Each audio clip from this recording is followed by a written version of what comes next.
आचरम् तत्पदं दर्शितं येन तस्मै श्री गुरवे नमः।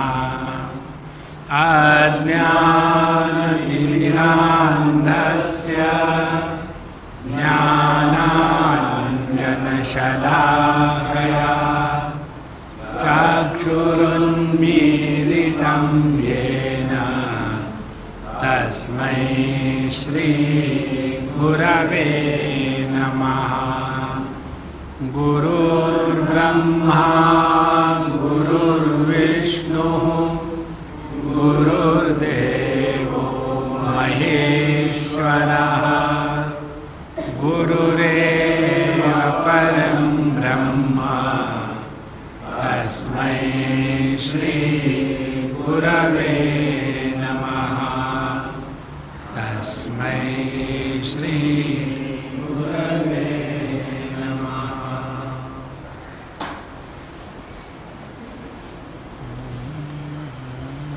Last time we have seen 50th verse, isn't it?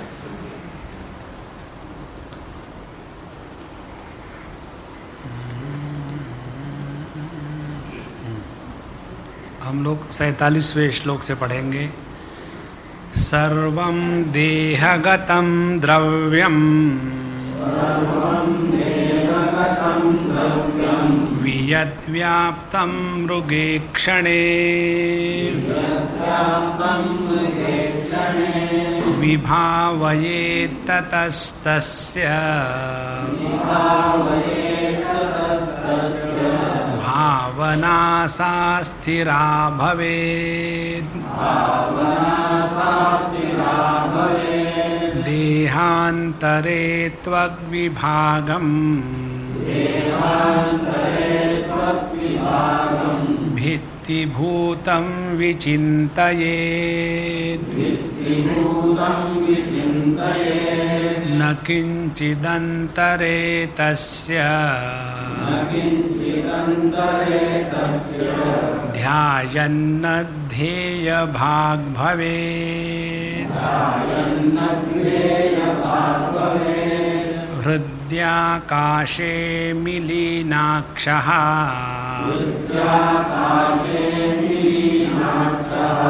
पद्मसम्पुटमध्यगः अनन्यचेतासु भगे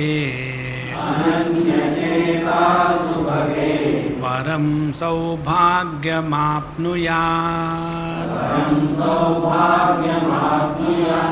सर्वतः स्वशरीरस्य द्वादशान्ते मनोलयात्। दृढबुद्धेर्दृढीभूतम् तत्त्वलक्ष्यं प्रवर्तते। यथा तथा यत्र तत्र द्वादशान्ते मनः क्षिपेत्। प्रतिक्षणं क्षीणवृत्तेः वैलक्षण्यं दिनैर्भवेत्।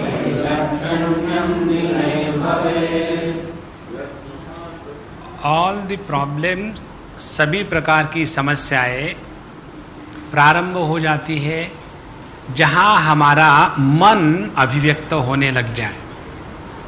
स्थूल शरीर की जितनी समस्याएं हैं उनका आधार है हमारे मन के द्वारा इस स्थूल शरीर के साथ तादात्म्य होना। उसके बाद हमारे प्राणमय कोश की जितनी समस्याएं हैं वे जब हमारा मन इस प्राणमय कोश के साथ तादात्म्य करता है तब। उसी प्रकार से जब तक ये मन है तभी तक सभी साधना करनी है। तो मन के अयोग्य व्यापार से बंधन है और इस मन के अयोग्य व्यापार को सुयोग्य बनाना माने मेडिटेशन करना। पंचदशीकार चतुर्थ अध्याय में 2 प्रकार के स्थितियां बताते हैं।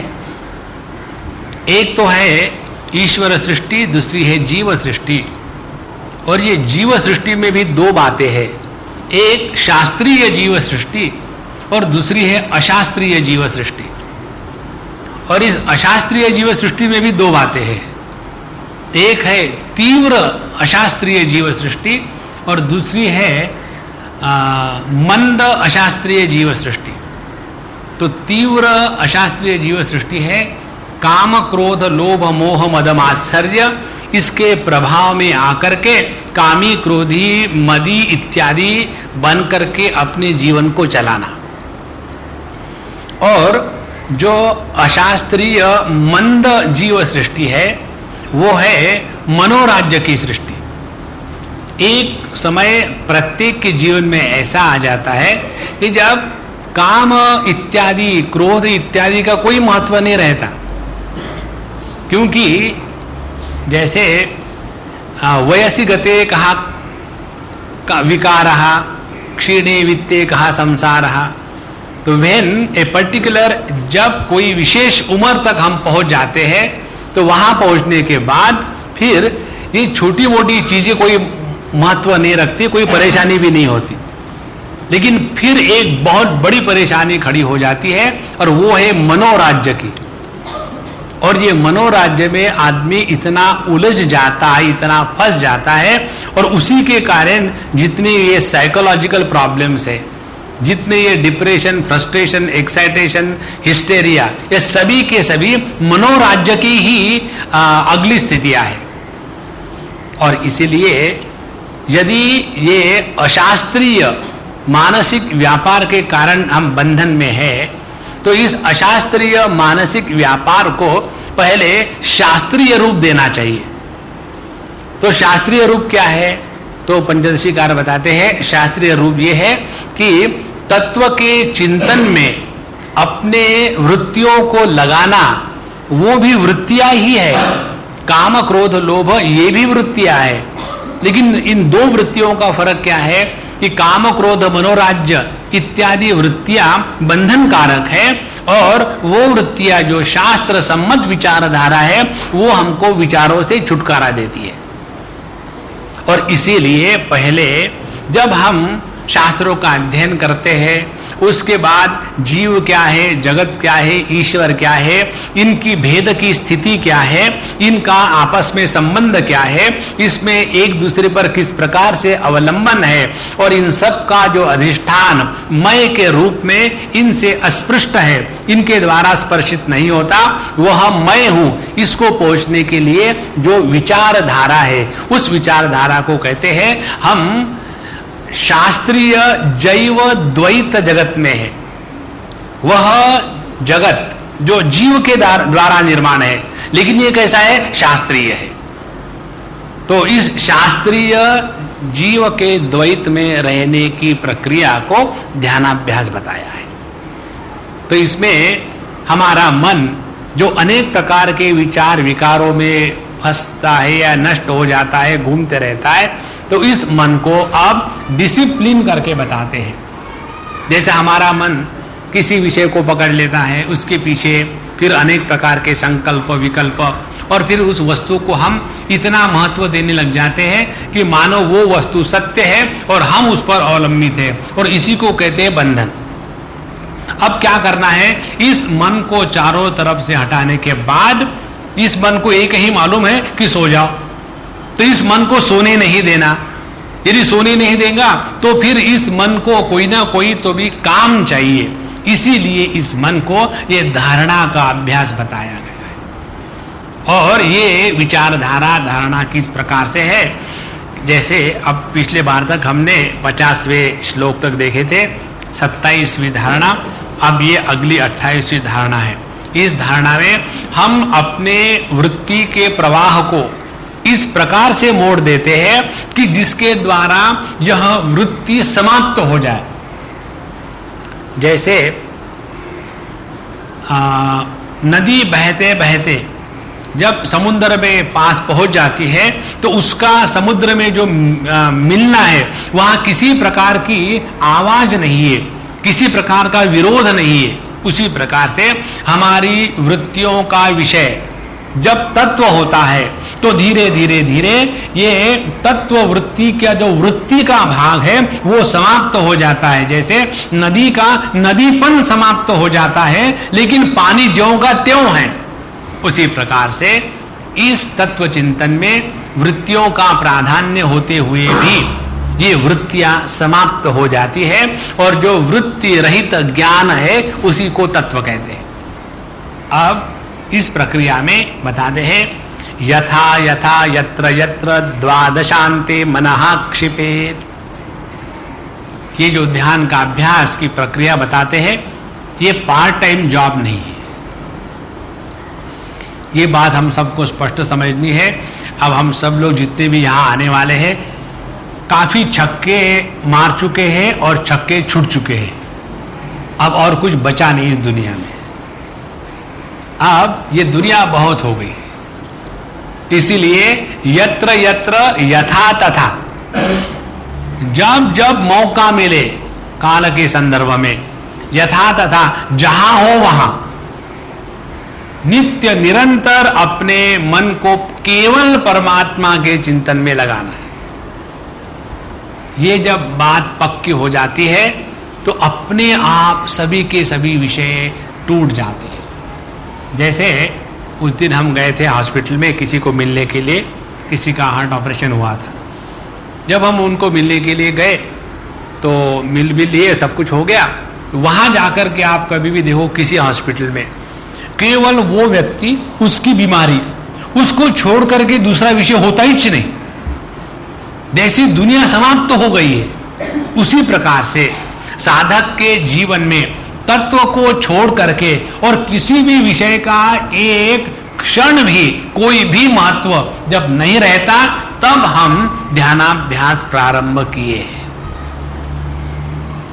इसीलिए हमारे स्वामी जी की बात जो है वो हम लोग हमेशा लाइटली लेते आए और इसीलिए हेवी है लाइफ में। स्वामी जी कहते थे कि जब 24 घंटे में से 23.5 घंटे हमारा जीवन परफेक्ट होता है तब आधे घंटे में 5-10 सेकंड यदि प्रभु के चरणों में मन टिका 10 साल के अंदर तो समझ लेना बहुत साधना की है। This is the goal to be reached. इसीलिए सुबह से लेकर के शाम तक के अपना जगत के साथ ऐसा व्यापार होवे कि जगत अपने अंदर ना घुसे। जगत में तो व्यापार करना ही है, जब तक जिंदा है तब तक के लोगों के साथ रहना है, तब तक के अपने काम करने हैं, बीवी बच्चों को देखना है। लेकिन कैसा पश्यन् अपि न पश्यति, नॉट मूढ़ा ज्ञानी। तो इस जगत में इस प्रकार से रहे कि जगत अपने अंदर एक क्षण भी प्रवेश ना करे। और पहली ये बात ध्यान, दूसरी बात इसको ही कहते हैं ध्यान में रहना। दूसरी बात है हमारा अपना जीवन कितना सावधान है, प्रत्येक क्षण एक्सट्रीम अलर्टनेस। हम जितने ज्यादा अवेयर होंगे, हम जितने ज्यादा अलर्ट होंगे उतना हर चीज परफेक्टली होने लग जाता है। और जब ये दो बातें यम साधना और नियम साधना ये जब पक्की हो जाती है उसके बाद आप देखेंगे आसन सिद्धि अपने आप होने लग जाती है। यम नियम की साधना की परिपक्वता आसन के स्थिरता में हो जाती है। जिस व्यक्ति के जीवन में लोगों के साथ व्यवहार करने से काम क्रोध लोभ मोह इत्यादि का निर्माण हो गया है, ऐसा अंतःकरण जो इनका बोझा ढो रहा है, ऐसा अंतःकरण लेकर के जब ध्यान के लिए बैठेंगे तो शरीर एक क्षण साथ नहीं देगा। तो जब तक ये सब बातें बड़ी स्पष्टता से होती है उसको कहा यथा तथा यत्र तत्र। जहां जहां जब जब समय मिले अपने मन को किसी के साथ नहीं फंसाना। और ये तब होगा कि जब हमको ये बात समझ में आएगी, हम ही अपने मन को डिस्टर्ब करने वाले हैं। हमारे ज्ञानेश्वर महाराज कहते हैं कि हमारा इस जगत में रह करके आनंद की प्राप्ति करने का प्रयत्न कैसा है कि कोई व्यक्ति वो जो दूध गर्म करने के बाद उसको जरा ऐसा रख देते ताकि उसके ऊपर में क्रीम की लेयर बन जाती है, तो वो क्रीम की लेयर ऊपर की मक्खन लेने के लिए दूध को हिला रहा है ताकि उसमें से क्रीम निकले। तो ये जैसी गलत बात है, उसी प्रकार से हम आनंद को प्राप्त करने के लिए इस जगत में बड़े एक्साइट होकर के पार्टिसिपेट कर रहे हैं। तो यथा तथा यत्र तत्र, तो जिस देश में, जिस काल में, जिस परिस्थिति में, इन सब में एक ही बात का 100% ध्यान, कहीं अपना मन डिस्टर्ब तो नहीं हो रहा।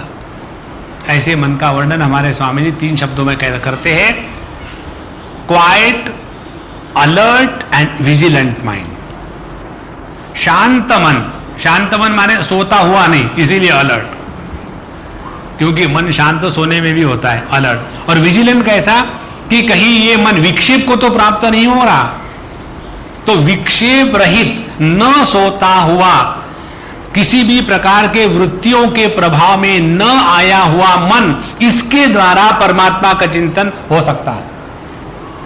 इसलिए यथा तथा यत्र तत्र, अब ऐसा मन लेकर के फिर क्या करे, द्वादशांते मनः क्षिपेत। फिर इस मन को, क्षिप धातु का अर्थ है रखना या फेंकना, फिर ऐसे मन को द्वादशांत में रखना है। अब ये द्वादशांत की जो प्रक्रिया है, पिछले बार भी हमने आपको बताई थी, अपने स्थूल देह को आधार बना करके इस स्थूल देह के परे जाने की प्रक्रिया है द्वादशांत की। जैसे हम यदि पृथ्वी पर, भूमि पर गिर गए तो उसी स्थान का आधार लेकर के उठते हैं। उसी प्रकार से यदि हम इस स्थूल देह में गिरे हुए हैं तादात्म्य के साथ, तो इसी स्थूल देह का आधार लेकर के इससे उठ जाना है ऊपर। जैसे हमारे सपने में की ही एक कोई ऐसी झूठ मूठ की घटना होती है कि जो हमको सपने से बाहर इजेक्ट करती है, उसी प्रकार से इस जागृत अवस्था में जो हम स्थूल देह के साथ तादात्म्य करके बैठे हैं, इसी स्थूल देह के साथ तादात्म्य इस प्रकार से करना है कि इसी स्थूल देह का आधार लेकर के हम स्थूल देह के परे चले जावे। उसके लिए द्वादशांत का प्रयोग है। तो मनः द्वादशांते क्षिपेत। अब अपने मन को हमको बांधना है देश के माध्यम से। देश के माध्यम से मन को बांधना माने हमारा मन सभी देशों में, सभी स्थानों में ना भटके। तो फिर क्या करे, उस मन को एक स्थान पर बांध दे, तुम यहां बैठे रहो। तो कहां बैठे रहे, तो द्वादशांत, ये भिन्न भिन्न स्थान जो दिए है, पहले मूलाधार और उसके बाद मणिपुर चक्र जो नाभि का है, फिर अनाहत चक्र हृदय में, और वो भी हृदय कौन सा है, आध्यात्मिक हृदय, और फिर कंठ, उसके बाद भ्रू मध्य, और उसके बाद सहस्त्रार, उसके ऊपर में फिर 12 उंगली, नाक के आगे 12 उंगली, ये सब, ये 12 उंगली का जो चक्कर है, ये सभी के सभी स्थान द्वादशांत शब्द से कहे। तो जिस समय जैसी स्वाभाविक स्थिति होगी, एक महत्व की बात, कल एक सज्जन हमको मिलने आए थे, उन्होंने एक प्रश्न पूछा, स्वामी जी हम लोग ट्रेन में जाते हैं और उसमें कई लोग ऐसे हैं कि जो सबको मदद करते हैं, कहीं झगड़ा हो रहा है तो बीच में जाकर के छुड़वाते हैं। और उन लोगों को मैंने पूछा, भाई आप भगवद गीता को जानते हो? बोले हम नहीं जानते भगवद गीता को। और बोले मैं भगवद गीता जानता हूं, लेकिन मैं ऐसे कार्य कभी नहीं करता हूं, ऐसा क्यों? तो हमने कहा मेरा प्रश्न तुमको है, ऐसा क्यों? ये तो आप विचित्र बात कर रहे। तो हमने कहा इसका तात्पर्य ये मत निकालना क्योंकि तुम भगवत गीता पढ़ते हो इसीलिए ऐसे निकम्मे बने हो। Don't come at a wrong conclusion. तो कारण क्या है? कारण ये समझ लेना है कि हमको अपना जीवन स्वाभाविक प्रवृत्ति के अनुसार चलाना है। आध्यात्मिक जीवन किसी की नकल नहीं होती। दूसरा आदमी मेडिटेशन के लिए बैठता है तो समझ क्या रखा है, मैं भी बैठूंगा। ये कोई कंपटीशन है क्या?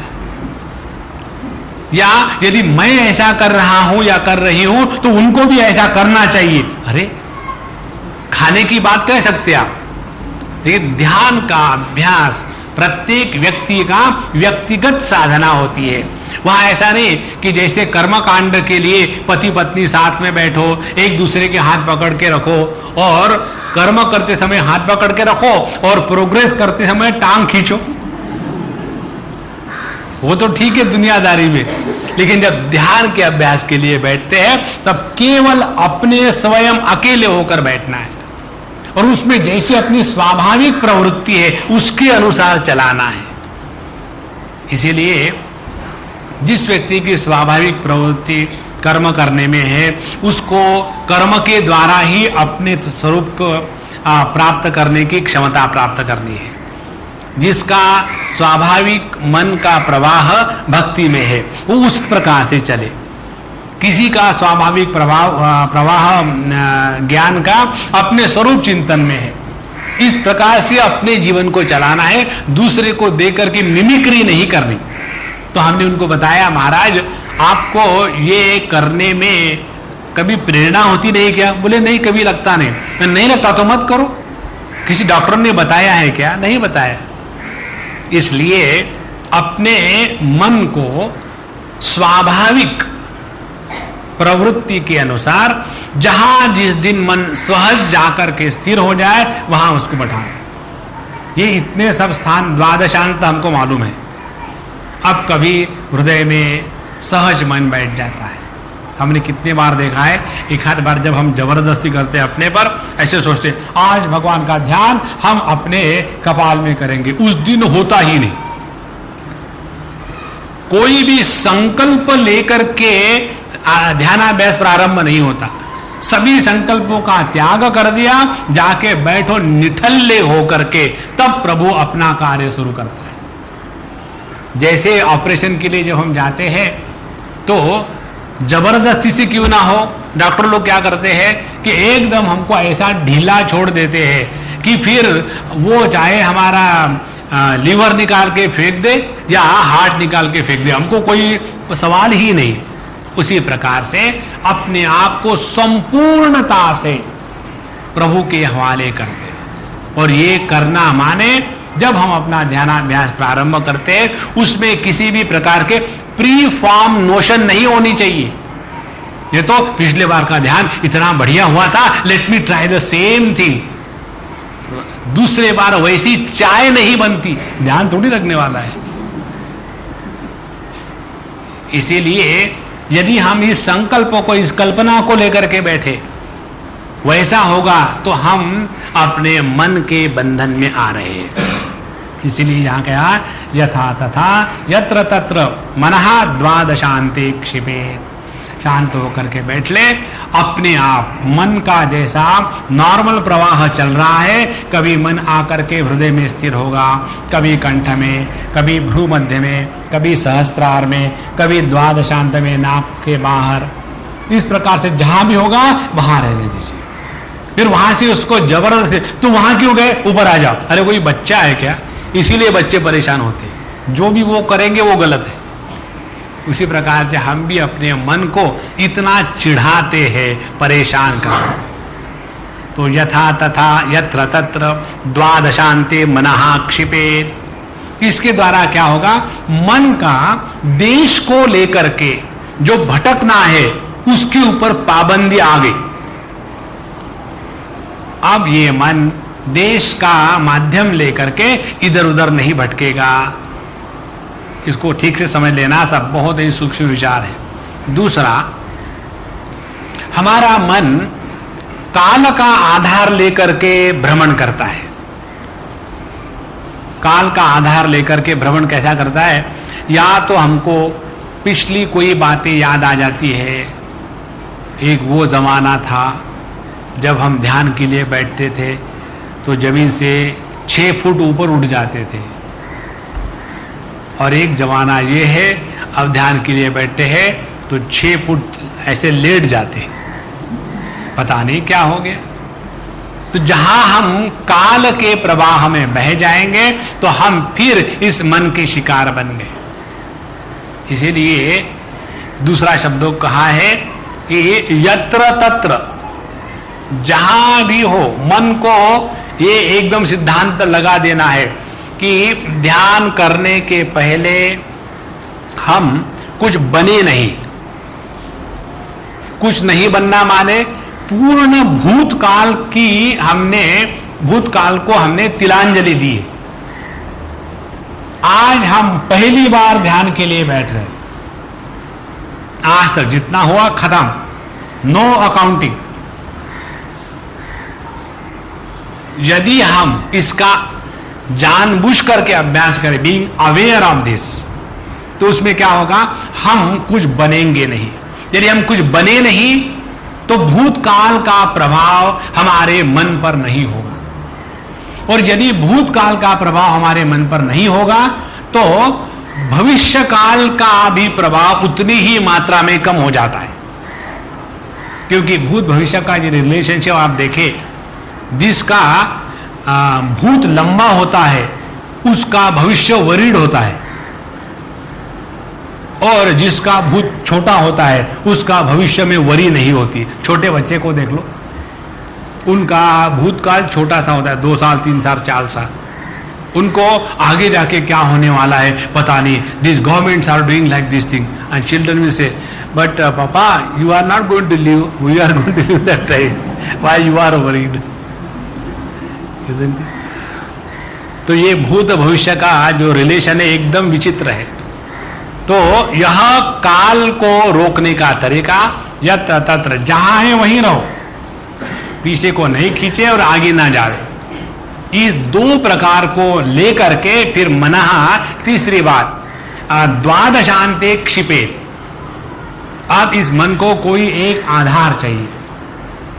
तो हमने काल का बंधन कर दिया, देश का बंधन कर दिया। कहीं ऐसा न हो कि ये मन सो जाए, क्योंकि सुषुप्ति अवस्था में देश काल का ज्ञान नहीं होता। सुषुप्ति अवस्था में हम भारत में है कि पाकिस्तान में है, सुषुप्ति अवस्था में हम 1996 में है या 1858 में है, कोई सवाल ही नहीं, क्योंकि वहां काल और देश इन दोनों का भान नहीं। तो कहीं हम जड़ता को प्राप्त न हो जावे, इसीलिए द्वादशांते मन क्षिपे, इस मन को एक किसी चीज का आधार दे दे। और ये जब बात हो जाएगी, इन तीनों का परिणाम प्रतिक्षणम क्षीण वृत्ते है। इसका परिणाम ये होगा, प्रतिक्षणम धीरे धीरे धीरे धीरे हमारे मन में जो वृत्तियों का तूफान उठता है, वो वृत्तियों का तूफान उठना धीरे धीरे क्षीण हो जाएगा, एकदम नहीं होगा। जब प्रारंभिक अवस्था में जब ध्यान का अभ्यास करते हैं तो उस समय अपने मन में ऐसे लगता है कि दुनिया भर की गंदगी मेरे मन में ध्यान का अभ्यास करने के कारण आ रही है। पहले कभी ऐसे विचार नहीं आते थे, अब पता नहीं जब से ध्यान शुरू कर दिया है तब से ये गंदगी शुरू हुई। तो महाराज बाहर से कुछ नहीं आया, अंदर रखा हुआ था। कई दिनों से, जन्म जन्म से इस कपड़े को धोया नहीं था, इसीलिए मिट्टी अंदर थी। इसलिए जब पहले बार आप गंगा जी के किनारे चले जाओ, खूब मैले कपड़े लेकर के और उसको साबुन लगा करके धो, और जब उसको निचोड़ो तो कितनी गंदगी निकलती है। तो वो गंदगी को देख करके हमको दुख थोड़ी होता है, अच्छा है गंदगी निकल गई, we don't feel bad about it. अरे अरे सारी गंदगी थी चली गई, नहीं, अच्छी बात है, लेट इट गो। उसी प्रकार से ध्यानाभ्यास करते समय जितनी भी वृत्तियों का उत्थान आता है उनको आने दो, रोकना, उनको रोकना मत। फिर करना क्या है, चलो हल्के हो गए। और ये बहुत सिद्धांत पक्का है, जो वृत्तियां ध्यान करते समय निकल जाती है, it is like abortion. Those thoughts do not bear any fruit. तो जितनी ये वृत्तियां निकल गई ध्यान के समय में, बहुत बढ़िया बात है। धीरे धीरे धीरे ये सब प्रेशर जो है ये कम हो जाएगा। और फिर इस मन को इस प्रकार से ट्रेनिंग देने से प्रतिक्षणम क्षीण वृत्ते हैं। तो जब वृत्तियां क्षीण होगी तो उसका तात्पर्य क्या होगा? उसका तात्पर्य यह है कि विषयों को लेकर के जो वृत्तियां निर्माण होती है, उसमें से विषय, देश, काल, वस्तु, इन तीनों का जब हमने डिवैल्यूएशन कर दिया है, तो फिर ये विषय हमारे वृत्तियों में प्रवेश नहीं पाएंगे। अब जब ये विषय हमारे वृत्तियों में प्रवेश नहीं पाएंगे, या पाएंगे भी तो उनको आदर नहीं मिलेगा, क्योंकि वो अनादृत हो गई है, उनका कोई आदर नहीं। जैसे अपने घर में कोई आए और उसको हम आदर ना दे तो अपने आप चला जाता है। उसी प्रकार से अपने वृत्तियों में जो भी विषय प्रवेश करे, उसको यदि हमने महत्व नहीं दिया तो अपने आप वो विषय अपने मन से हटने लग जाते हैं। जरा ध्यान से सुनना। अब ये जो इदम वृत्तियां है, जब ये कम हो जाएगी नंबर में, तो इस इदम वृत्तियों की खुराक जो अहम को मिलती थी, उसकी खुराक कम हो गई। तो ये जो अहम फैट हो गया था, वो अपने आप तनुकरण हो जाएगा। तनुकरण माने वो अब थीन हो जाएगा, उसकी फिगर ठिकाने पर आ जाएगी। और ये धीरे धीरे करते करते जहां इदम वृत्तियों का समापन हो गया, वहां अहम वृत्तियों में से वृत्तिपना चला जाएगा। और वो अहम जो वृत्ति रहित अहम है, उसी को कहते हैं स्फुरति वृत्त स्वयं परम पूर्ण सत। भगवान रमण महर्षि कहते हैं, अहम नाश भाजी अहम अहमतया स्फुरति वृत्त स्वयं परम पूर्ण सत। जब ये छोटा अहम कौन सा है? जिसने इदम वृत्तियों की खुराक खा करके अपने आप को बड़ा बना के रखा है और अपने आप को खूब बड़ा समझता है, होता नहीं। जहां इस इदम वृत्तियों की खुराक माने ममता का साम्राज्य इस अहंता की वृत्ति पर कम हो गया, जितनी ममता कम हो जाएगी उतना अपने आप अहम भी कम हो जाता है। और जितना ये हो जाएगा, धीरे धीरे वृत्तियों का समापन और केवल स्फुरति वृत्त स्वयं। और ये कौन सा है? परम पूर्ण सत। फिर जो स्वाभाविक अहम है, वहां अहम का अर्थ है न हंति इति अहम, जो मारता नहीं, जो मरता नहीं, जिसका कभी नाश नहीं होता, ऐसा अविनाशी अहम, उसकी स्फुरणा फिर हमको स्वरूप में आ जाती है। इस प्रकार से प्रतिक्षणम क्षीण वृत्ते है। और फिर वैलक्षण्यम दिनैहि भवेत्। और यह धीरे धीरे होते होते जीवन में विलक्षणता आने लग जाती है। विलक्षणता कौन सी है? बिना किसी कारण से मन हमेशा प्रसन्न रहता है, सबके साथ बड़ा अपनापन का अनुभव होता है। किसी भी वस्तु व्यक्ति को देख करके, पहले जिसको देख करके क्रोध इत्यादि होता था, अब वो होना बंद हो गया। We can distinctly experience that even if I want to become angry, I fail. ये है विलक्षणता, स्वाभाविक प्रेम। और ये स्वाभाविक प्रेम तब होता है जब आत्मभाव से हमने किसी को स्वीकार किया है। जैसा हम अपने से स्वाभाविक प्रेम करते हैं। कोई हमको प्रश्न पूछे कि आप अपने आप से क्यों प्रेम करते हो, तो इसका कोई उत्तर नहीं, अपने आप से ही प्रेम किया जाता है। इसीलिए वैलक्षण्यम दिनैहि भवेत्। तो यदि हम ध्यानाभ्यास करने वाले साधक है, meditators, if we are meditators, if we should use a wrong term, तो उसका परिणाम अपने जीवन में दिखना चाहिए। जैसे यदि हमको बताया कि भैया आप लोग अमुक अमुक टॉनिक खाओ, टॉनिक खाने से शहद अच्छी होगी, और हम टॉनिक खा रहे हैं, बोतलें खत्म हो गई, लेकिन हम जैसे अगरबत्ती ब्रांड थे वैसे के वैसे ही है। तो उसका परिणाम, उसका कंक्लूजन क्या होगा? कंक्लूजन ये होगा कि आपने वो जो टॉनिक था उसकी बोतल वो अपने मुंह में नहीं किसी और के मुंह में डाली है। इसीलिए जो आया होती है ना बच्चों को देखने वाली, ये जो ज्ञानी अमीर पढ़ी लिखी माताएं ये बच्चों को अपने आयाओं के पास दे देते हैं, उनकी तबीयत क्यों अच्छी रहती है? इसका यही कारण है। इसका कारण यही है कि जो उस मुंह में जाना सार्वत्म्य भाव है, उसमें गया क्या, अपने मुंह में गया क्या, और सभी का सभी अपने मुंह में जाना शुरू।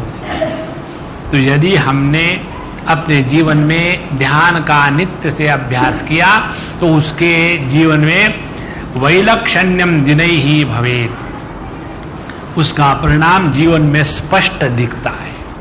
और कौन सा परिणाम है ये भी हम स्पष्ट आपको बता रहे हैं। ध्यानाभ्यास करने वाले व्यक्ति के जीवन में चिड़चिड़, गुस्सा, frustration, depression, anger, jealousy, envy, Onida, ये कुछ नहीं होता। The mind remains totally free, joyful.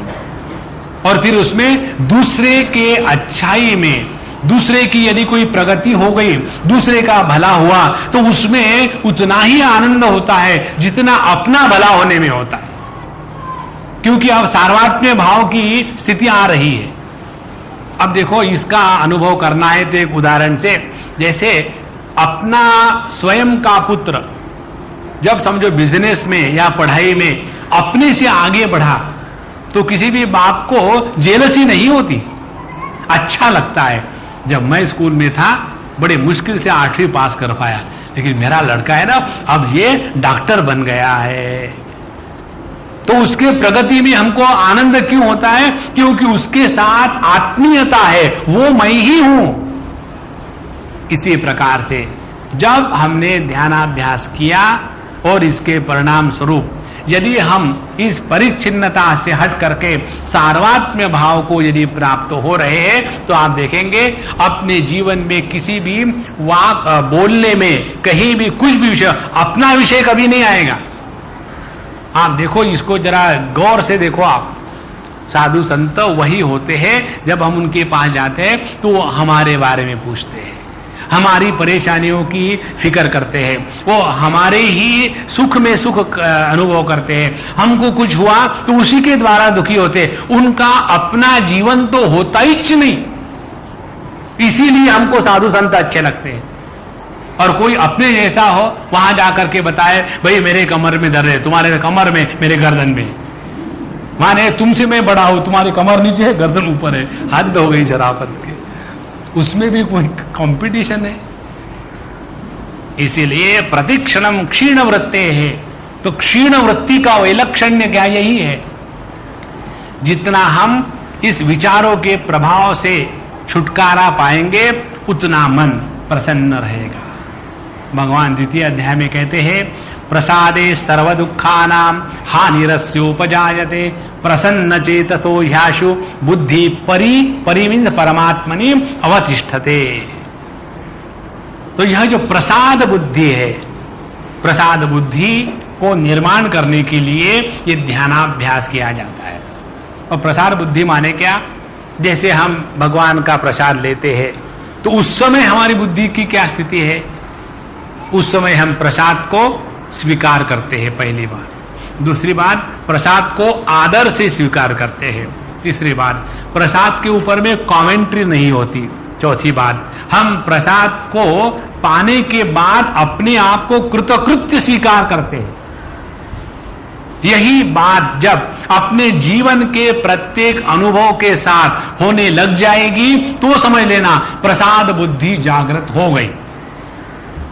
लेकिन हमारे do's and don'ts, ifs and buts इतने हैं, यदि ऐसा हो वैसा हो तैसा हो तब तो मैं खुश रहूंगा, और ऐसा ऐसा वैसा कभी होने वाला नहीं है। इसीलिए इस ध्यान के प्रक्रिया के द्वारा इस प्रसाद बुद्धि की प्राप्ति हो जाती है, और इस प्रसाद बुद्धि की प्राप्ति के कारण प्रसन्नता, फिर प्रसन्न चेतसो, ऐसा जो प्रसन्न चेतस व्यक्ति है उसकी बुद्धि परमात्मा में स्वाभाविक स्थिर हो जाती है। माने उसके बुद्धि का विषय परमात्मा को छोड़ करके दूसरा कुछ नहीं होता। यथा तथा यत्र तत्र द्वादशान्ते मन क्षिपेत् प्रतिक्षणम क्षीण वृत्तेः वैलक्षण्यम दिनैर्भवेत्। अब इसकी अगली स्टेज, जब ये विलक्षणता जीवन में आने लग जाती है, कौन सी विलक्षणता? अब हम किसी भी देश काल वस्तु के प्रभाव में जल्दी नहीं आते, और समझो आ भी गए तो ज्यादा समय तक उसका प्रभाव हम पर नहीं रहता, एकदम सब कुछ नहीं होगा। जैसे पहले हम छुई मुई थे, किसी ने कुछ कहा, किसी से कुछ सुना, तो उसके बाद मूड ऑफ 6 महीने के लिए। अब कम से कम 1 महीने के लिए मूड ऑफ रहता है। बहुत प्रगति हो गई। एक बार एक सज्जन हमको बता रहे थे, उनको चश्मा लगा था, तो वो उन्होंने सुना कि स्वामी शिवानंद जी महाराज योग की भी प्रक्रियाएं बताते हैं, तो ऋषिकेश चले गए। चले जाने के बाद उन्होंने सब योगासना इत्यादि आंखों के एक्सरसाइज शुरू किए। करने के बाद 4-6 साल के बाद फिर उनके पास पहुंचे। अब वो स्वामी जी हो गए, वो सज्जन, और कहते हैं कि स्वामी जी महाराज आपने हमको बताया था कि लाभ होगा, लेकिन हमको तो कुछ लाभ हुआ है नहीं, चश्मा ज्यों का त्यों है। तो स्वामी जी ने बताया, पहले जितना नंबर था 6 महीने साल के पहले, अब कितना है उतना ही है ना, तो यही लाभ है, नहीं तो अभी तक बायनोकुलर लग जाते। उसी प्रकार से हमारा जो मन छोटी छोटी चीजों को लेकर के जो विक्षेप को प्राप्त होता था, यदि उसमें फ्रीक्वेंसी कम हो गई तो यही लाभ है, और इसका धीरे धीरे प्रभाव जीवन में आने लग जाता है। और ये प्रभाव हो रहा है कैसा पता चले? उसका एक सरल लक्षण ये है कि जैसे लोहे का चुंबक तैयार हुआ, ये कैसे पता चलता है? बाहर से दिखने में कोई फर्क नहीं है, जब उसके संपर्क में दूसरा लोहा आया तो उसको खींच लेता है। उसी प्रकार से ऐसे साधक के जीवन में चुंबकत्व, मैग्नेटिक फील्ड इज क्रिएटेड, और इसीलिए हम लोगों को साधु संतों के पास जाकर के जो आनंद की अनुभूति होती है वो उस मैग्नेटिक फील्ड के कारण।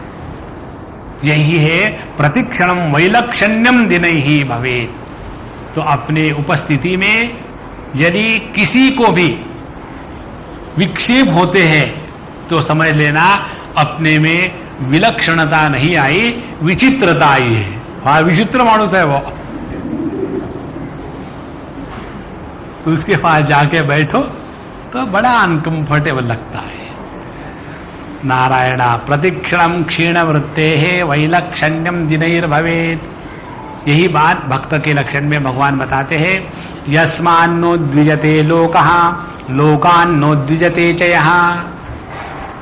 जो व्यक्ति किसी के भी कारण उद्वेग को प्राप्त नहीं होता, और जिसके कारण दूसरा कोई भी व्यक्ति उद्वेग को प्राप्त नहीं होता, वही मेरा भक्त है, वही भगवान का भक्त है, और वही भगवत स्वरूप है। किस प्रकार से इस ध्यान की प्रक्रिया में धीरे धीरे धीरे धीरे मन एकदम प्रसन्न और शांत रहने लग जाता है। तो इस ध्यान की प्रक्रिया के मूल सिद्धांत क्या हुए कि यह जो ध्यान का अभ्यास हम करने की सीख रहे हैं, ये केवल रविवार को 9:30 से 10:30 बजे तक नहीं। पहला। दूसरी बात, जब हम अपने घर में कभी आधा घंटा 1 घंटा बैठते होते हैं तो केवल उतना ही नहीं, बल्कि यत्र तत्र यथा तत्र तत्र द्वादशान्ते मन क्षिपेत्। यह नित्य निरंतर 24 घंटे का ऑक्यूपेशन है। तो 24 घंटे में मेडिटेशन कैसे करना है? 24 घंटे में 24 घंटे प्रसन्न रहना है। जितनी अंतःकरण की प्रसन्नता रहेगी उतना ध्यानाभ्यास बड़ा जबरदस्त चलता रहेगा। अब ये होने के बाद अगली जो धारणा है बहुत मजे की है। कालाग्निना कालपदात् कंपुरम पृष्ठं विचिन्तयेदन्ते शान्ताभासस्तदा भवेत्। कालाग्निना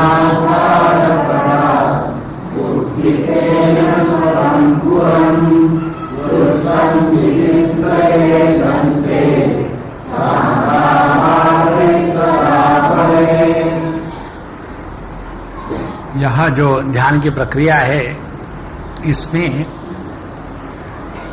रूप के आधार दो है। किसी भी रूप का अस्तित्व तब संभव है जब उसको आकाश का आधार मिलता है। जैसे हमारा जो रूप है, ऊपर में सर है, फिर चौड़े कंधे है, फिर पैर और बाहर आए हैं, ये जो आकार है ये आकार आकाश के कारण संभव है। तो एक तो रूप का आधार हो गया आकाश, जो हमारे बॉडी का कंटूर निश्चित करता है। दूसरा है इस रूप का आधार अग्नि तत्व। तो पहले हमने 2-4 धारणाएं जो देखी उसमें हमने आकाश पर कॉन्टेम्पलेशन किया।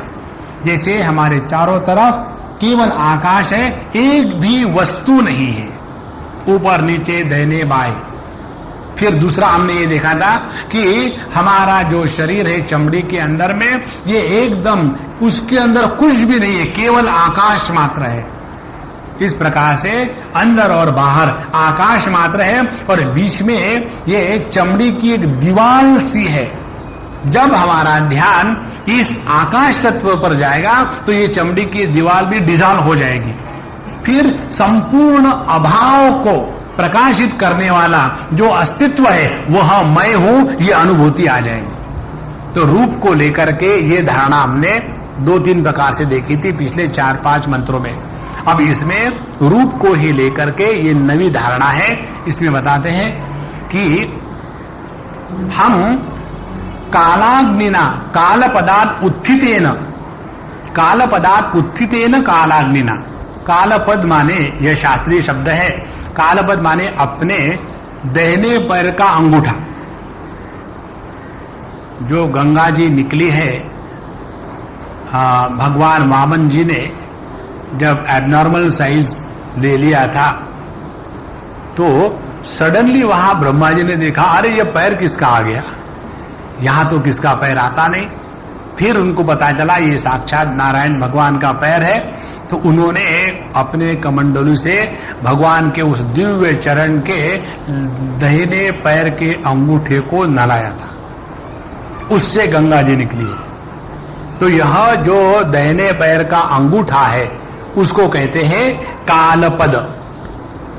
तो अपने दाहिने पैर के अंगूठे से कालपदात् उत्थितेन, वहां से अब अग्नि प्रज्वलित हो गई है। लगाना मत, अग्नि प्रज्वलित हो गई है। उसके बाद इस कालाग्निना, इस कालाग्नि के द्वारा स्वकम पुरम प्लुष्टम, अपना ये पूर्ण शरीर जो है, पुरम, पुरम माने नवद्वारे पुरे देही। क्योंकि इसको पुर क्यों कहते हैं? क्योंकि इसमें एक जैसे कोई शहर हो, पहले के जमाने में जैसे किले में शहर होते थे तो उसको भिन्न भिन्न दरवाजे होते थे, उसी प्रकार से इस शरीर में प्रवेश करने के लिए 9 दरवाजे हैं, 7 ऊपर 2 नीचे। कोई कोई जगह में 11 बताते हैं। एकादश पुरद्वारम अजस्यावक्र चेतसः, तो 11 माने फिर उसमें नाभि और ब्रह्मरंध्र ये दोनों को इंक्लूड कर लेते हैं। इस प्रकार से यह जो पुर माने पुरी के जैसा, इसमें 9 दरवाजे हैं। इस शरीर को स्वकम पुरम प्लुष्टम विचिंतये, उसमें ये धारणा करनी है कि आप मेरे दाहिने पैर के वहां से प्रभु की प्रेरणा से कालाग्नि प्रारंभ हो गई। अब धीरे धीरे धीरे धीरे धीरे यह पूर्ण शरीर उस कालाग्नि में भस्म हो चुका है। यह विचार ईशावास्योपनिषद में आता है। भस्मांतगम शरीरम, यह जो स्थूल शरीर है ये पूर्ण इस कालाग्नि में एकदम व्याप्त हो गया है और ये कालाग्नि ने शरीर को एकदम जला के राख कर दी है। उसके बाद वो अग्नि भी शांत हो गई। तो ये जो रूप अपने शरीर का अग्नि के कारण जो धारण किया हुआ था वो अग्नि तत्व में चला गया और इसका सबका नाश होने के बाद भी अब ये जब नाश होगा धारणा के द्वारा तो इसका तात्पर्य क्या हुआ? इसका तात्पर्य ये होगा कि अपने मन ने अपने आप को शरीर के आकार से मुक्त कर लिया है। हम जितना भी विचार करते हैं उस मन से करते हैं कि जो मन शरीराकार हो चुका है उस शरीराकार मन से जब विचार करेंगे तो उस शरीराकार मन में शरीर की प्रधानता होगी। और इसीलिए जब हम शरीराकार के मन से जगत का दर्शन करते हैं तो वहां हमारे दर्शन में केवल शरीर का ही प्राधान्य होने के कारण कोई चौड़ा है, कोई लंबा है, कोई स्त्री है, कोई पुरुष है, कोई जवान है, कोई बूढ़ा है, ये सभी के सभी परसेप्शन महत्व के इसलिए बनते हैं क्योंकि हमारे मन ने अपने आप को इस शरीर के आकार में बांध के रखा है। तो अपने मन को इस शरीर के आकार से मुक्त करने की जो प्रक्रिया है ध्यान की वो ये प्रक्रिया है। कालपदात् उत्थितेन कालाग्निना स्वकं पुरं प्लुष्टम विचिन्तयेत्।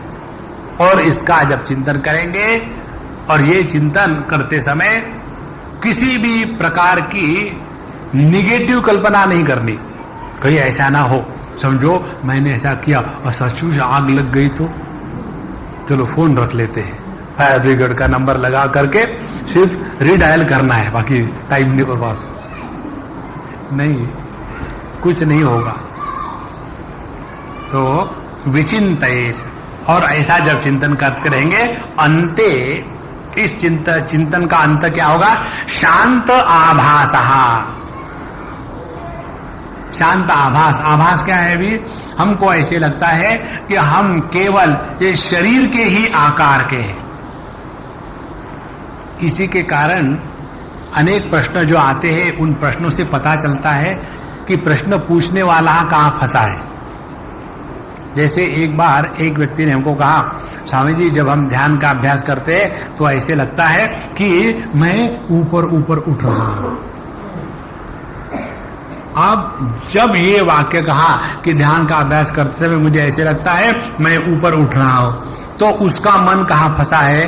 मैं माने देह। तो वो ध्यान का अभ्यास कर रहा है लेकिन अपने मन को उसने देह के आकार से मुक्त नहीं किया है।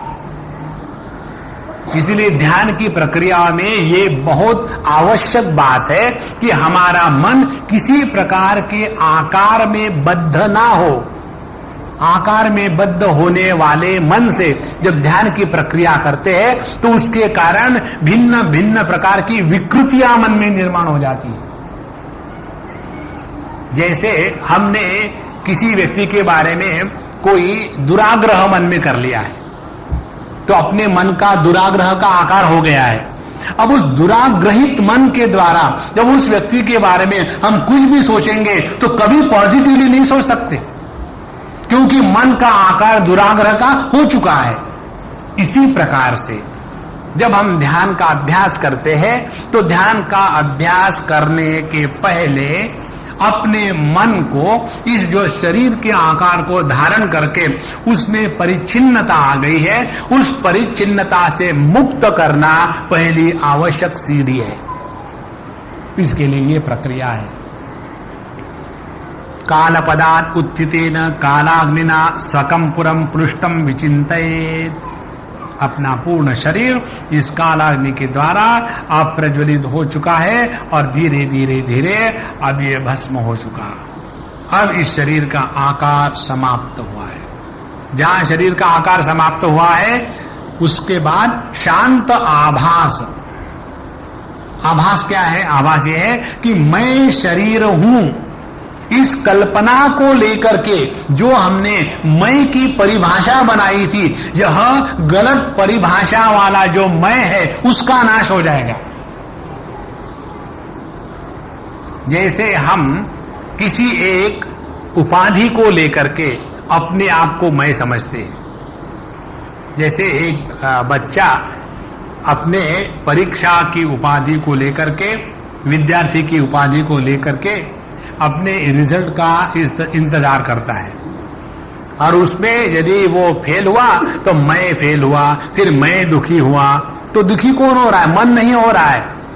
उस मन ने एक उपाधि को धारण करके उस उपाधि को इतना सत्यत्व प्रदान किया है, मानो यदि वो फेल हो गया तो कोई जीवन नष्ट नहीं हुआ, कई लोग फेल हुए और वही सक्सेसफुल हुए आगे जाके।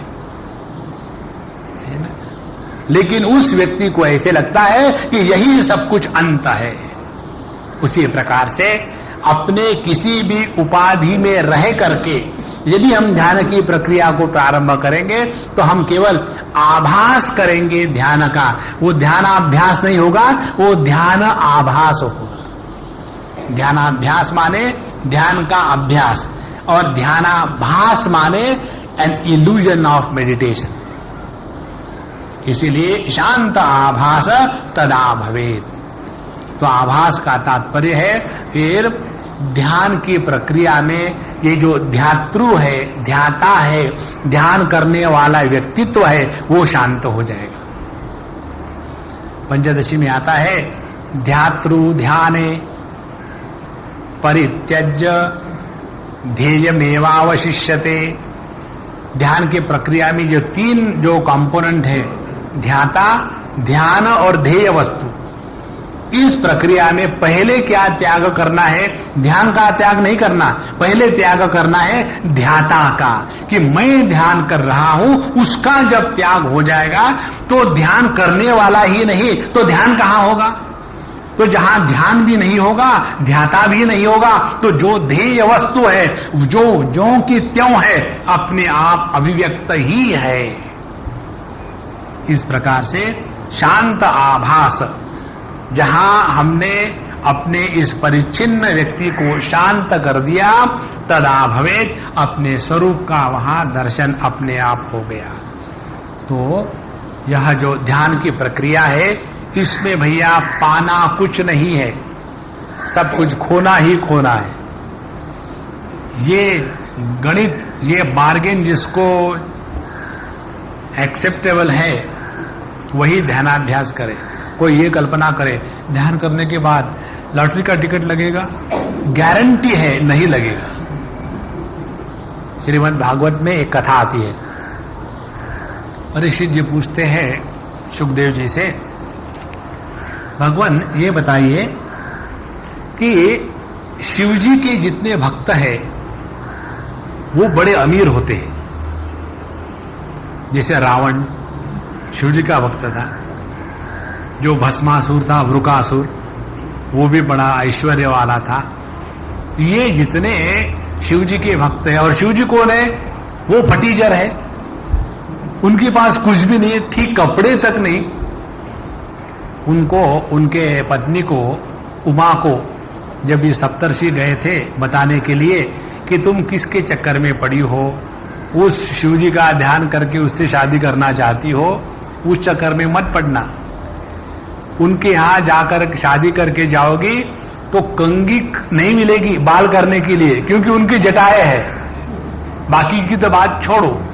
तो ऐसे जो सर्व परित्यागी है, ऐसे के जो भक्त है, वो बड़े अमीर होते हैं।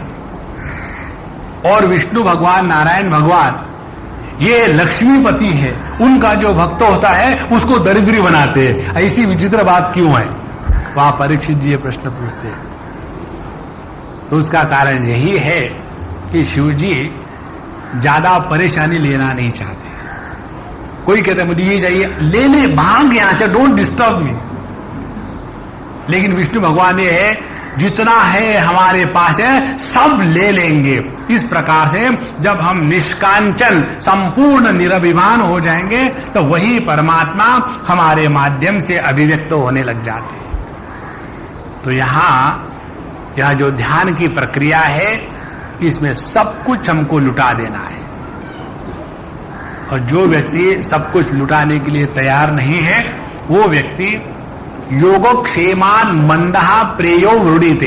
कठोपनिषद कहती है कि जब तक कि हमारे दिमाग में योगक्षेम का महात्म्य बना हुआ है और ये चाहिए और जो है उसको ठीक से रखना चाहिए, तो जब तक कि ये बातें हुई है तब तक कि ध्यानाभ्यास नहीं हो सकता। आपने किया होगा नहीं किया होगा तो इसको स्पेशली करना, ऐसा संकल्प लेकर के ध्यान को बैठना कि 15 मिनट के बाद उठ करके एक चाय बना करके पिएंगे और फिर ध्यान के लिए बैठो। आप देखेंगे पूरे 15 मिनट में चाय ही बनाते रहोगे, ध्यान नहीं होगा, क्योंकि जिस संकल्प को लेकर के हम बैठेंगे वो संकल्प हमको शांति नहीं देगा। इसीलिए यदि हमारे दिमाग में ये कल्पना भरी हुई है कि हम इतना ध्यानाभ्यास कर रहे हैं लेकिन लोगों को समझता नहीं, अरे भैया ध्यानाभ्यास आप कर रहे हो, लोगों को कैसे समझेगा? समझ तो आपको आनी चाहिए ना। इसीलिए कालाग्निना कालपदात् उत्थितेन स्वकंपुरम प्लुष्टम विचितयेत् अन्ते शांत आभासस्तदा भवेत्। शांत आभास माने जिसका व्यक्तित्व शांत हो गया है और जो अभिव्यक्त है वो व्यक्त होने लग गया। The one whose individuality has disappeared and that which was supporting the individuality is now expressing without the limitation of the individuality. Shanta abhasas tada bhavet. In this manner, this is another prakriya wherein the form is destroyed, and in the destruction of the form the mind becomes one with the consciousness. अब अगली प्रक्रिया है इसी प्रकार की है, इसमें थोड़ा फर्क है सिर्फ। एवमेव जगत् सर्वम् दग्धं ध्यात्वा विकल्पतः अनन्यचेतसः पुंसः पुंभाव परमो भवेत्।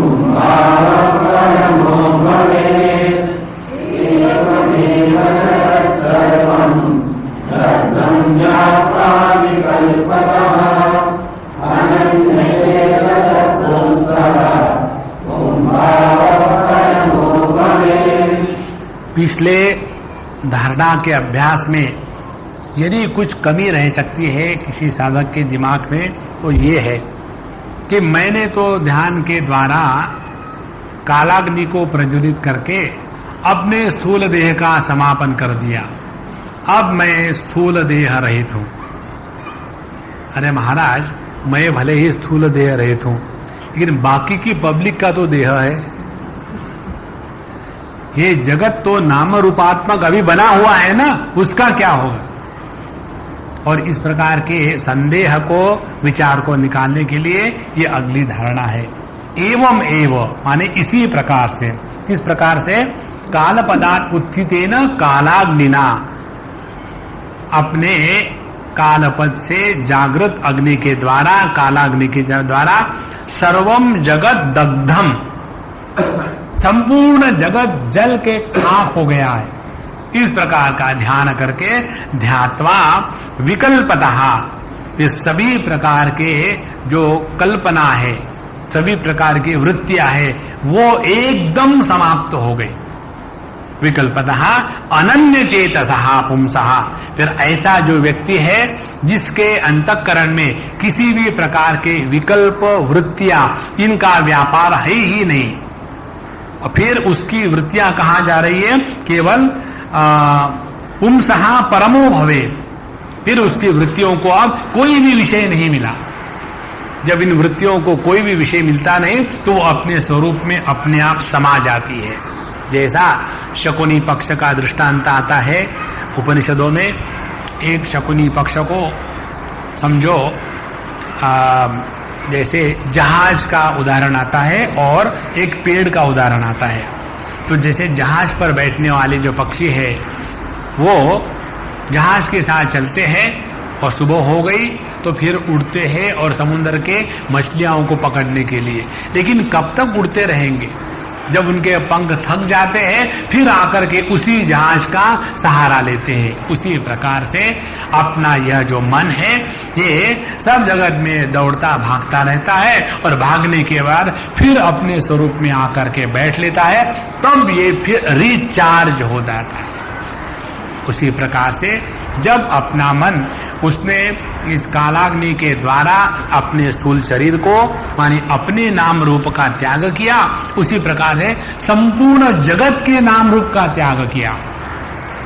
तो जगत सर्वं दग्धम ध्यात्वा अनन्य चेतसः पुंसः पुंभावः परमो भवेत्। फिर ऐसा जो अनन्य चेतस पुरुष है, अनन्य चेतस पुरुष माने जिसके, जरा ध्यान से सुनना, जिसके अंतःकरण में दूसरेपन की भावना का उदय नहीं होता।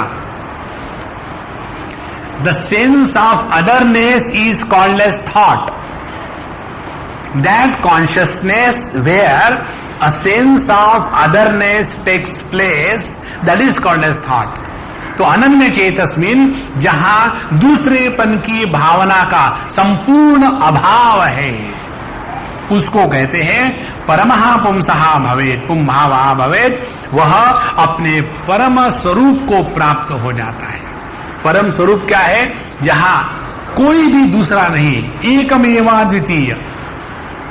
और इसीलिए ये जो फाउंडेशन है अद्वैत का, जब तक इस अद्वैत की सिद्धि नहीं होती सबके साथ स्वाभाविक प्रेम नहीं हो सकता। जैसे समुद्र को सभी लहरों के साथ प्रेम करने के लिए कोई प्रयत्न नहीं करना पड़ता, उसी प्रकार से यह साधक जिसने अपने किसी भी विकल्प का शिकार नहीं होना, सभी विकल्प आते जाते हैं, उनके बारे में सीरियस क्या होना, कभी उसी मन में विचार आते हैं उसके जैसा मेरा कोई दूसरा दुश्मन नहीं है। फिर वही मन शेमलेसली कहता है उसके जैसा मेरा कोई दोस्त नहीं है। ऐसे उस मन के विकारों का शिकार होना ये कोई अकलमंदी नहीं है। इसीलिए अपने किसी भी विकल्प को, विकारों को इतना महत्व ना दे कि जिसके कारण हम उन्हीं विकल्पों के शिकार बन जाए। तो अनन्य चेतसः पुंसः, तो जितनी हमारी ये अनन्य चेतस तैयार हो जाएगी उतना 4-6 चीजें जीवन से निकल जाती। एक, जब दूसरेपन की भावना समाप्त हो गई तो अंतःकरण में कामनाओं का उदय होना बंद हो जाता है। सबसे महत्व की बात। दूसरी बात, जब दूसरेपन की भावना समाप्त हो जाती है तो किसी प्रकार का डर लगना बंद हो जाता है। डर हमेशा दूसरे से होता है। जैसे समझो रात को आपका ही पैर आपके ही पैर पर पड़ा तो डर थोड़ी लगता है, क्योंकि समझो आपके पैर पर आपके चरण छूने के लिए कहीं से कोई आपका भक्त आ गया, काकरोच, एकदम पूरे दीवार को तोड़ के बाहर चले जाएंगे। क्यों? कि दूसरेपन की भावना वहां आ गई। जीवन में दूसरेपन की भावना जब तक होगी तब तक डिजायर होगी, इच्छा होगी। जहां इच्छा होगी वहां लोभ होगा, जहां लोभ होगा वहां क्रोध होगा, जहां क्रोध होगा वहां मोह होगा, जहां मोह होगा वहां अशांति होगी, जहां अशांति होगी वहां सुख कभी नहीं हो सकता। ये सब की जड़ है केवल एक ही चीज, अ सेंस ऑफ अदरनेस। इसका अनुभव आपको लेना है। देखो, आप चले जाओ किसी देशों में, कहीं भी चले जाओ, कितना भी कंफर्ट हो, अपने यहाँ के भी लोग जाते हैं, उन्होंने अपने बच्चों को फॉरेन भेज दिया, एक्सपोर्ट कर दिया, और फिर वो बच्चे वहां जाकर के सेटल हो गए। अब फिर ये सोचते मम्मी डैडी चलो मैं भी अमेरिका जा रहा हूं या जा रही हूं, वहां जाकर के उस सोने के पिंजड़े में ज्यादा से ज्यादा 4-6 महीने रहेंगे। फिर कहते अपना माहिम या माटुंगा, इसके जैसा जगत में कोई स्थान नहीं। Because you don't feel that you belong to that place. There is a sense of otherness. अपने यहां धक्के भी खाएंगे तो अपना है।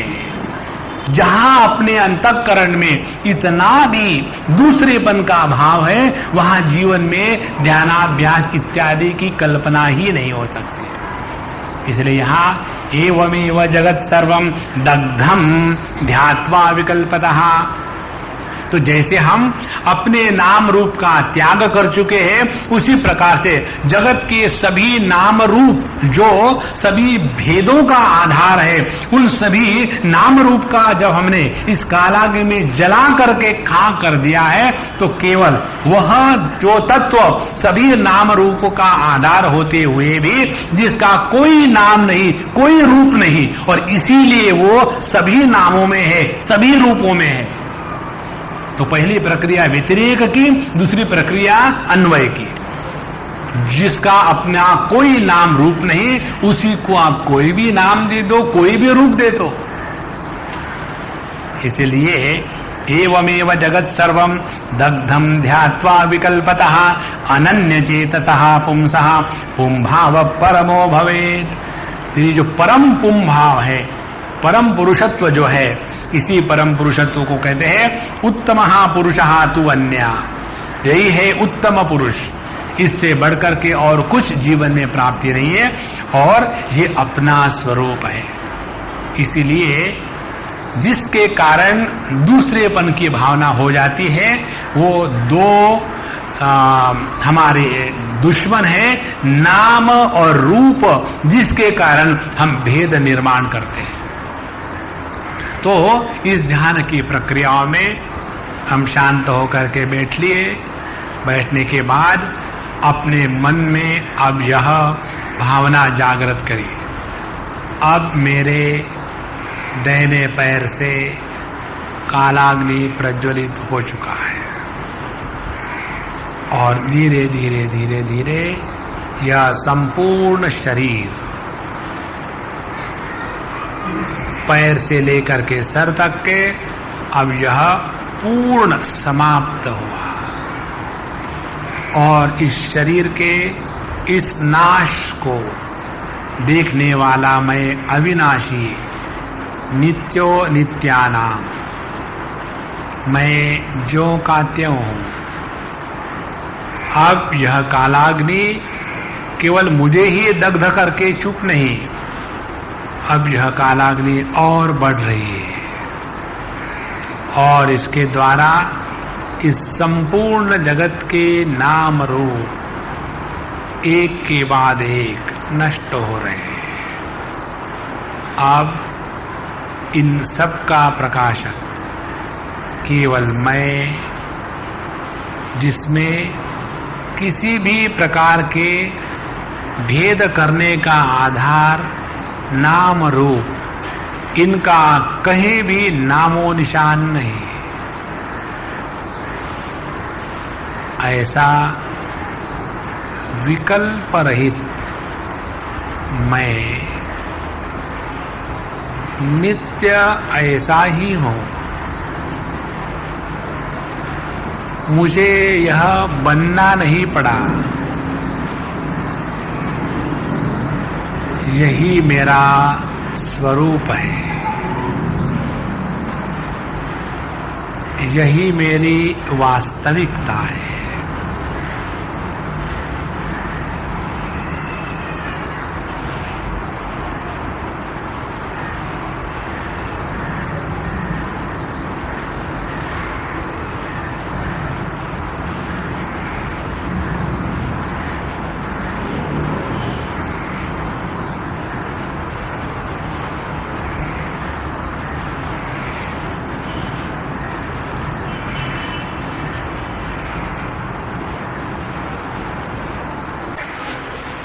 श्री कृष्णा श्री कृष्णा श्री कृष्ण। ओम पूर्णमदः पूर्णमिदं पूर्णात् पूर्णमुदच्यते पूर्णस्य पूर्णमादाय पूर्णमेवावशिष्यते। ओम शांति शांति। हरि ओम। श्री